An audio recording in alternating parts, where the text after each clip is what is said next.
Hello दोस्तों, कैसे हो भाई सभी लोग।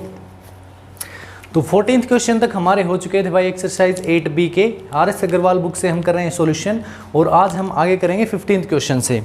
तो भाई बिना देरी के करते हैं स्टार्ट। फिर देखो 15th क्वेश्चन जो आपकी स्क्रीन के ऊपर आपको दिखाई दे रहा होगा, ये क्या दिया हुआ भाई, length of a rectangle exceeds मतलब ज़्यादा है भाई किससे, ब्रेड से, और कितनी ज़्यादा है 7 सेंटीमीटर। ठीक है, लेंथ जो है 7 सेंटीमीटर ज़्यादा है। तो हमने क्या मान लिया, लेट ब्रेड्थ, हमने ब्रेड्थ मान लेंगे भैया। ठीक है, लेट ब्रेड्थ हमने मान लिया, ब्रेड्थ जो है वो x सेंटीमीटर है। तो लेंथ की क्या बता रखा है, लेंथ जो है ब्रेड्थ से 7 ज़्यादा है।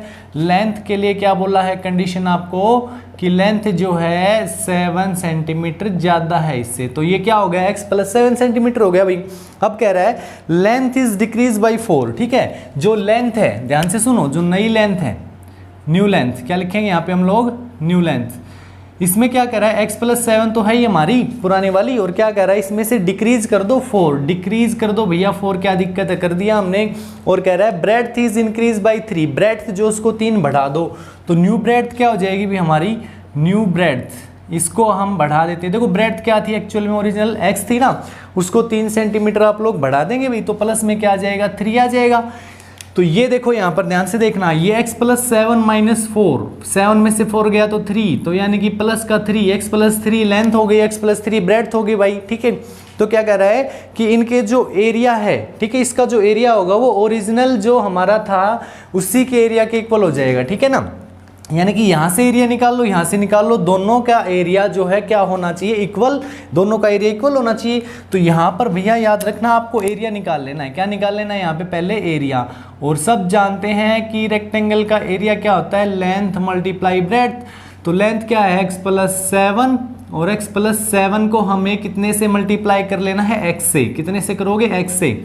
ठीक है, x से मल्टीप्लाई कर लेना है भाई। और यहाँ पर जो देखो न्यू एरिया जो आएगा हमारा, नया जो एरिया रहेगा वो क्या रहेगा, न्यू एरिया, ये भी l + b। तो यहाँ पर l क्या है, x + 3 और मल्टीप्लाई में b क्या है, x + 3, यही तो आएंगे दोनों। अब क्या बोला है कि ये जो दोनों एरिया हैं वो दोनों इक्वल हैं, तो इक्वल रख दो भैया, क्या दिक्कत है। ठीक है, ये क्या आया था हमारा, चलो इसको मैं मल्टीप्लाई कर देता हूँ, यहाँ पे कर लेंगे, चलो कोई नहीं। ये था x + 7 इक्वल है x + 3 × x + 3 भैया, या फिर इसको मैं क्या लिख सकता हूँ, x + 3 का होल स्क्वायर। भाई x + 3 × x + 3 क्या होता है, x + 3 का होल स्क्वायर ही तो होता है। तो इसको मल्टीप्लाई कर लो। अब देखो ध्यान से देखना, यहाँ से x और x का करेंगे तो कितना हो जाएगा, x², और x और 7 का करोगे तो 7x प्लस का, x + 3 का होल स्क्वायर, a + b का होल स्क्वायर, याद है जो पिछले चैप्टर में पढ़ के आए हो, क्या होता है भाई, a² यानी कि x का स्क्वायर प्लस में 2ab, तो 2 × x × 3, 2ab, और प्लस में 3 का स्क्वायर, प्लस में क्या आ जाएगा, 3 का स्क्वायर। तो ये अगला स्टेप क्या रहेगा भाई, अब x² + 7x, ये क्या आ गया, x², ये कितना हो गया, 2 3 जा 6, ध्यान से सुनो, 2 3 जा 6x, कितना हो गया ये 6x, और 3 का स्क्वायर होता है हमारा 9, 3 का स्क्वायर आ गया 9। ठीक है भाई, अब x² की तरफ x² लाओगे तो कट जाएंगे दोनों, क्या हो जाएंगे, कैंसिल हो जाएंगे भाई, और 7x में से माइनस हो जाएगा 6x, इक्वल में बच गया 9। तो x = आ गया हमारा 9, x = क्या आ गया, 9। मतलब कि जो ओरिजिनल ब्रेड्थ थी वो तो थी 9 सेंटीमीटर, और जो लेंथ है वो 7 ज़्यादा 16 सेंटीमीटर। तो 15th क्वेश्चन के बाद अब हम करते हैं दोस्तों क्वेश्चन नंबर 16। तो 16th क्वेश्चन आपकी स्क्रीन के ऊपर आप लोग देख पा रहे हैं, इसमें दिया गया विड्थ जो है 2/3 है लेंथ की, विड्थ जो है 2/3 है लेंथ की। तो हमें क्या मानना पड़ेगा भाई, लेंथ ही तो मानोगे तभी तो ब्रेड्थ निकलेगी।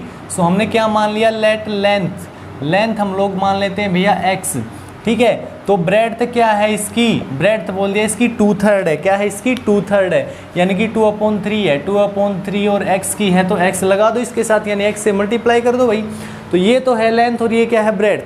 अब ये कह रहा है कि इसका पेरीमीटर, यानी कि ये जो रेक्टेंगल है इसका पेरीमीटर है 180 मीटर, 180 मीटर है, तो ये भी मीटर में होंगी लेंथ और ब्रेड्थ भी। ठीक है, तो यानी कि पेरीमीटर दे दिया हमें, पेरीमीटर दे दिया 180 मीटर।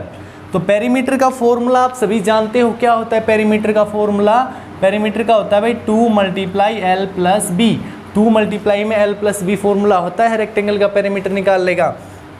तो निकाल लो फिर, किसकी देरी कर रहे हो। तो P इज इक्वल टू क्या आ जाएगा भाई 2 मल्टीप्लाई में L क्या है हमारे पास में X है और ये कितना है 2x अपॉन में 3 ब्रेड्थ। ठीक है भाई, हो गया।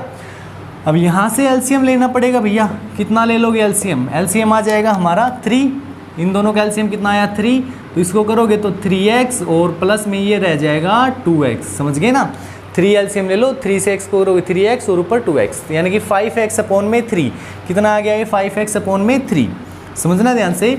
ये हमारा हो जाएगा 2 मल्टीप्लाई 5x अपॉन में 3, और इन दोनों का अगर मैं मल्टीप्लाई करके लिखना चाहूँ तो जो P है पेरीमीटर है हमारी तरफ से कितना आ गया है 10x अपॉन में 3, हमारा पेरीमीटर जो है वो 10x अपॉन में 3 आया है, बट इसने कहा है कि पेरीमीटर 180 है, तो मतलब दोनों चीज़ों को बराबर रख दो भाई। नाउ अकॉर्डिंग टू क्वेश्चन में क्या लिखेंगे आप लोग 80 क्यों में हमें लिख देना है कि इसने बोला है कि 10x अपॉन में 3 जो पेरीमीटर है वो 180 है, कितना है 180 है। तो भैया x का वैल्यू फाइंड आउट करना है, तो 3 देखो यहाँ पे डिवाइड में है, उधर जाके मल्टीप्लाई, 180 के इधर जाके मल्टीप्लाई और डिवाइड में ये 10 आ जाएगा, क्योंकि यहाँ पर ये x के साथ मल्टीप्लाई हो रखा है। तो यहाँ से कैंसिल आउट करोगे तो कितना बच गया 18, और 18 3 जा कितना होता है 54 ही तो होता होगा भैया। ठीक है, तो यानी कि x का वैल्यू आ गया हमारा 54। इसने कहा था फाइंड द डायमेंशंस, मतलब कि लेंथ और ब्रेड्थ निकालो, तो यहाँ से लेंथ तो कितनी होगी आप लोगों की 54, लेंथ आ गई 54। ठीक है भाई, यहाँ लिख देता हूँ मैं, लेंथ जो है वो 54 आ गई। ठीक है, और ब्रेड्थ जो है वो क्या थी 2/3 है ना इसकी, यानी कि 2/3 कर दो भाई, 2/3 को 54 से मल्टीप्लाई कर दो, 3 से कन्फर्म कटेगा, 3 1 जा 3, 3 8 जा 24, और इसको करोगे तो 36। ठीक है भाई, 36 मीटर थी ब्रेड्थ और 54 मीटर है उसकी लेंथ। ये था क्वेश्चन नंबर 16। अब देखते हैं जल्दी से क्वेश्चन नंबर 17। और दोस्तों वीडियो अच्छा लग रहा है जरूर लाइक कर दो, चैनल को अभी तक नहीं किया है सब्सक्राइब तो कर लेना और शेयर जरूर करना अपने दोस्तों में। तो देखते हैं अगला क्वेश्चन 17। तो भाई मेरे अगला क्वेश्चन जो 17th क्वेश्चन है ये थोड़ा सा डराने वाला जरूर लग रहा होगा आपको, लेकिन एक्चुअल में डरना है नहीं हमें इससे। ठीक है ना, देखिए भाई सबसे पहले मैं आप लोगों को एक फिगर बना के बता देता हूँ ट्राइंगल का, कि जैसे कि ये ट्राइंगल है हमारा।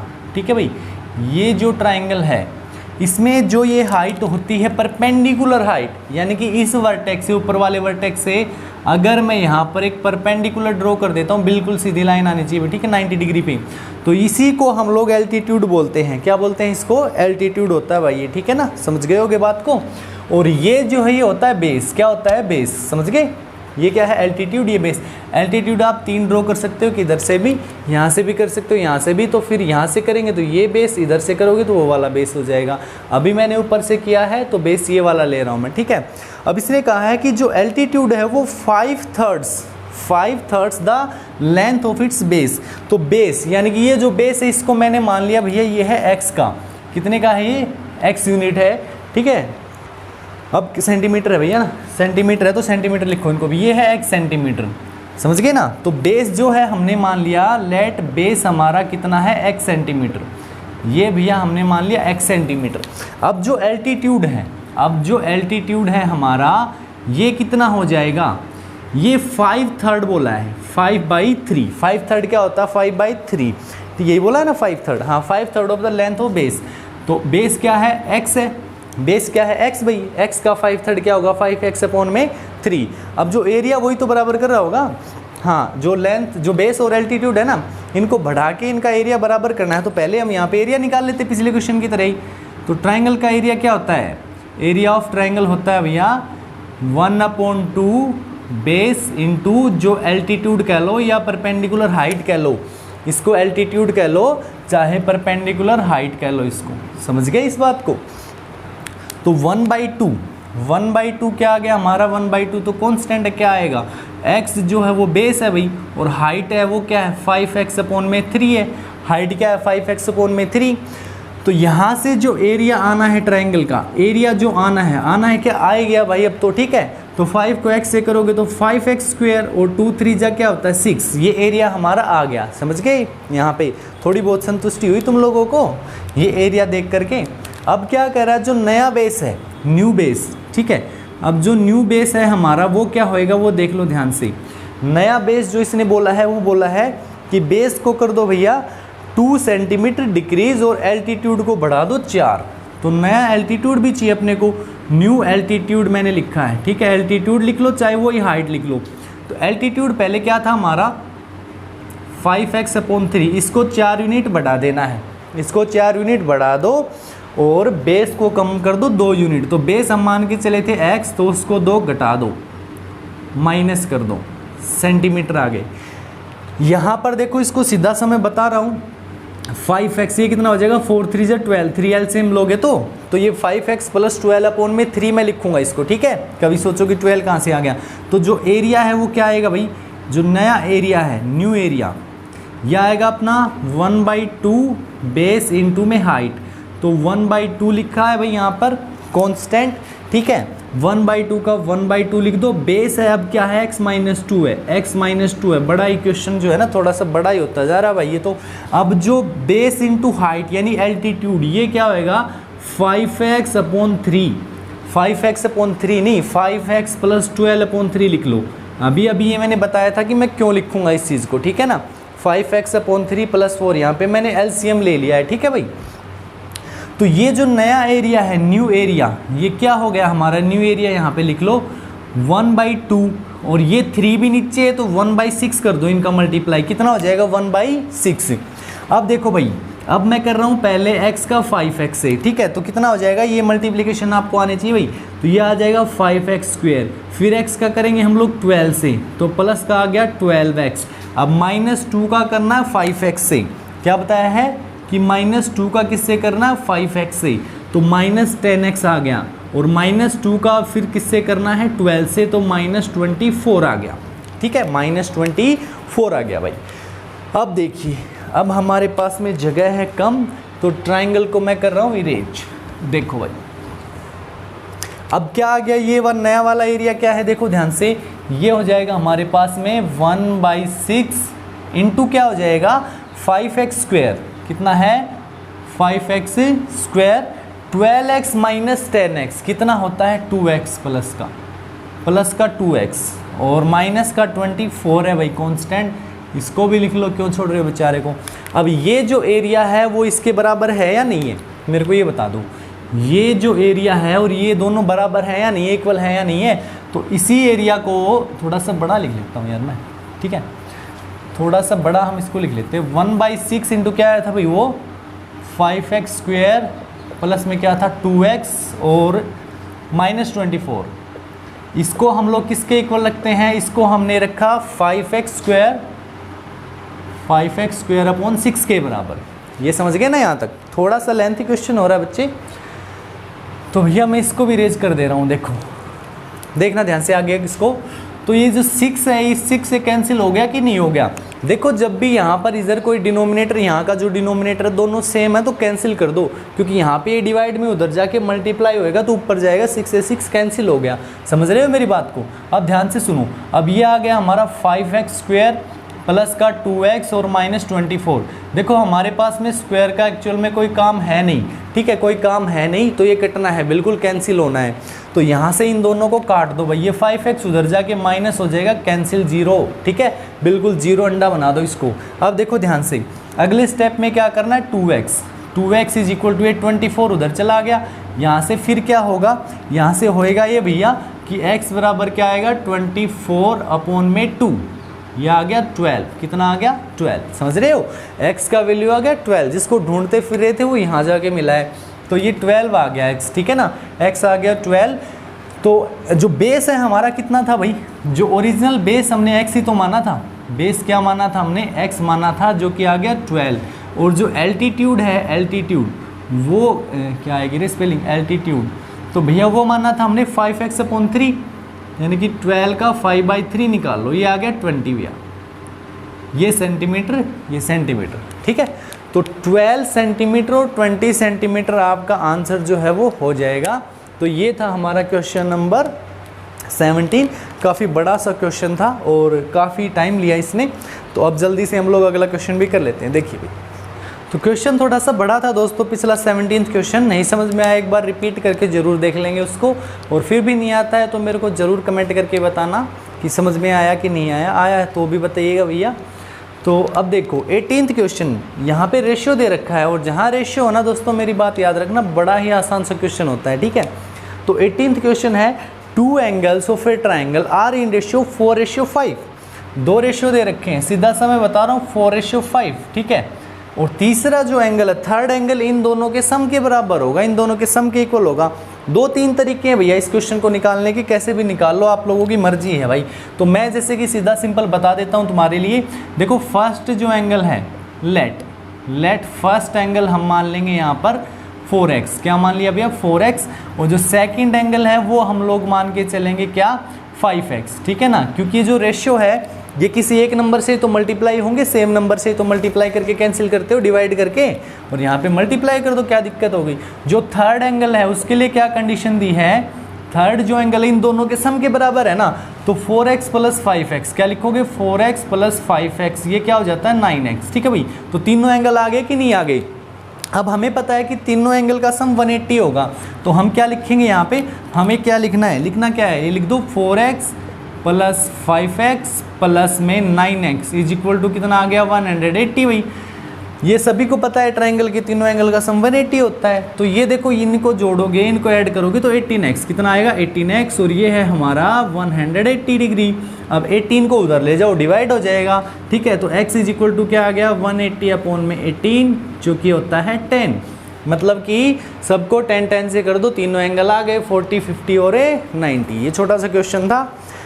अब है भैया स्टीमर वाला क्वेश्चन, 19th क्वेश्चन, मज़ेदार सा क्वेश्चन है, बड़ा बनेगा थोड़ा सा, शायद बड़ा ही दिख रहा है, देखते हैं इसको। तो अगला जो क्वेश्चन है 19th क्वेश्चन, संभाल के समझना, ध्यान दे लेना, ठीक है। क्या दे रखा है, steamer goes downstream from one port to another port in 9 hours. ध्यान से सुन लो भाई, मान लीजिए कि 2 पोर्ट है हमारे पास में, ये तो है A पोर्ट, ठीक है, और ये कोई है B पोर्ट, समझ रहे हो। यहाँ से ये आपका पानी इधर से बहता हुआ आ रहा है, ठीक है, यहाँ से इधर से ये आपका पानी बहता हुआ आ रहा है ऊपर से नीचे की तरफ, ठीक है। एक स्टीमर है जो यहाँ से A से चलना शुरू करता है, A से चलना शुरू कर रहा है, और जो B पे आएगा ना, B पे आने में इसको लगते हैं 9 आवर्स। कितने घंटे लगे भाई 9 आवर्स, 9 घंटे इसको लगे। लेकिन जब ये वापस यहीं B से वापस A की तरफ ये जाता है, समझ रहे हो, जब ये वापस यहीं से A की तरफ जा रहा है तो इसको लगे 10 घंटे, 10 आवर्स, ठीक है। ये क्वेश्चन हमारा ये कह रहा है कि डाउन स्ट्रीम, यानी कि डाउन स्ट्रीम का मतलब होता है कि जिधर आपका पानी बह रहा है उधर ही आप जा रहे हो, ठीक है, तो वो होता है डाउन स्ट्रीम। तो डाउन स्ट्रीम जब आप आए तो 9 घंटे लगे, सीधी सी बात है भाई, जहाँ पानी बह रहा है उधर आपका स्टीमर जाएगा तो ज़्यादा स्पीड से जाएगा, ठीक है। और आप ऊपर की तरफ जाओगे तो ज़्यादा टाइम लगना है क्योंकि आप पानी के अपोजिट में जा रहे हो, ठीक है।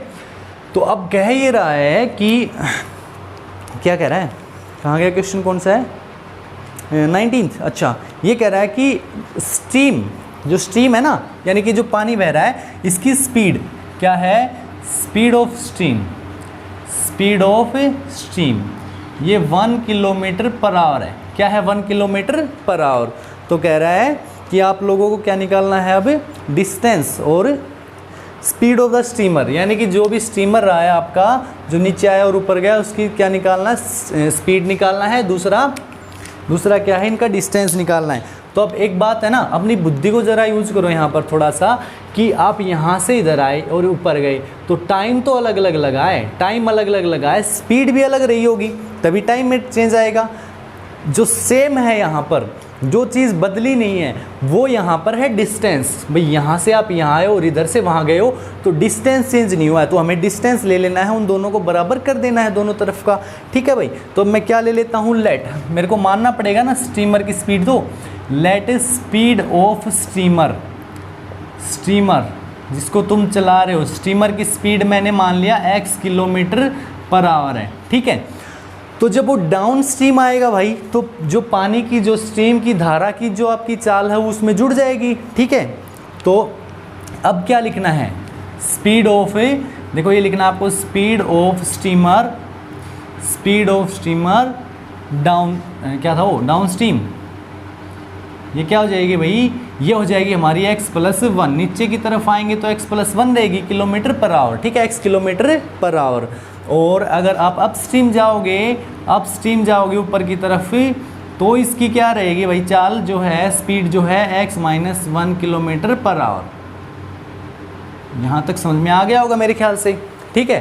Speed of steamer down stream, नीचे की तरफ जाओगे तो ये स्पीड है, जुड़ जाएगी पानी की स्पीड उसमें, और ऊपर जाओगे तो माइनस हो जाएगा अपन। अब क्या है, डिस्टेंस निकालो दोनों तरफ का, और हमें पता है कि डिस्टेंस क्या होता है, डिस्टेंस होता है स्पीड मल्टीप्लाई में टाइम। क्या होता है, स्पीड मल्टीप्लाई में टाइम, और डिस्टेंस दोनों सेम है भाई, डाउन स्ट्रीम जाओ चाहे अप स्ट्रीम जाओ, डिस्टेंस दोनों का सेम रखना है। तो निकाल तो लो दोनों तरफ का, सेम तो बाद में रखोगे। तो अब भाई क्या है, नीचे की तरफ आ रहे हो तो स्पीड क्या है, x+1, क्या है x+1, और मल्टीप्लाई कर दो इसका 9 से। किससे कर दोगे, 9 से, क्योंकि 9 तो घंटे लगे नीचे जाते टाइम में, ऊपर की तरफ 10 घंटे लग रहे हैं। तो x-1 इंटू क्या आ जाएगा, 10। क्या आ जाएगा भाई, 10। अब कर लो इनको, 9 को x से करोगे तो 9x, 9 1 जा 9, ठीक है, 9 1 जा 9 इज इक्वल टू आ गया भाई 10x और माइनस में 10x माइनस में 10। अब ये 10x यहाँ ले आओ तो 9x माइनस का 10x हो गया, 9 उधर ले जाओ तो -10 और माइनस से 9 हो गया, ठीक है। अब क्या बोला है, अच्छा बोला क्या, ये देखो -x is equal to -19, minus से माइनस कैंसिल, तो x का वैल्यू जो है वो आ गया 19। कितना आ गया, 19। तो x हमने माना क्या है, क्या मान रखा है भाई, स्पीड ऑफ स्टीमर। स्टीमर जो है ना उसकी स्पीड तो आ गई हमारी। अब ये क्या बोल रहा है कि भैया डिस्टेंस और निकाल दो। क्या निकाल दो, डिस्टेंस। निकाल लोगे ना ये तो, अरे बिल्कुल निकाल लोगे, ठीक है। ये क्या 9 घंटे लग रहे थे, और क्या था हमारा स्पीड, स्पीड x+1 है, टाइम 9 आवर्स है, और आपको निकालना क्या है, डिस्टेंस। ये कमेंट करके ज़रूर बता देंगे। फॉर्मूला मैं लिख देता हूँ डिस्टेंस का, क्या होएगा, डिस्टेंस का ये लिख तो रखा, स्पीड मल्टीप्लाई में टाइम। अरे स्पीड मल्टीप्लाई में टाइम लिख तो रखा, स्पीड क्या हो जाएगी तुम्हारी 19 और 1 जुड़ेगी 20 हो गई। 20 मल्टीप्लाई में टाइम क्या है, टाइम कितना लगा था हमारा इधर नीचे आते टाइम 9, तो ये आ जाएगा 180 किलोमीटर्स, ठीक है। डिस्टेंस आना मैंने निकाल ही दिया 180 किलोमीटर। समझ रहे हो, नहीं समझ रहे हो, चाहे ऊपर की तरफ निकाल लो भाई। ऊपर की तरफ जाओगे तो स्पीड जो है क्या रहेगी तुम्हारी x-1, यानी कि 19 - 1 कितना हो गया, 18। कितना हो गया भाई, 18। और ऊपर की तरफ जाते टाइम 10 घंटे लगे तुमको, सॉरी घंटे लगे 10, तो 180 तो आना है। तो डिस्टेंस यही रहेगा 180 किलोमीटर्स। तो बड़ा ही मज़ेदार सा क्वेश्चन था। तो मेरे ख्याल से काफ़ी सारे क्वेश्चन हो गए हैं 19 तक, या एक और कर लें, एक और कर लेते हैं, नहीं भी ज़्यादा हो जाएंगे, बड़ा क्वेश्चन है ये भी इसकी तरह, नेक्स्ट वीडियो में कवर करवा देंगे। तो आज के लिए इतना ही काफ़ी है। उम्मीद करता हूँ सभी समझ में आएंगे, क्वेश्चन आए हैं नहीं आए हैं ज़रूर कमेंट करके बताएंगे। अच्छा लगेगा तो लाइक ज़रूर करेंगे और चैनल को कर लेंगे सब्सक्राइब। तो मिलते हैं अगले पार्ट में, ओके, थैंक यू।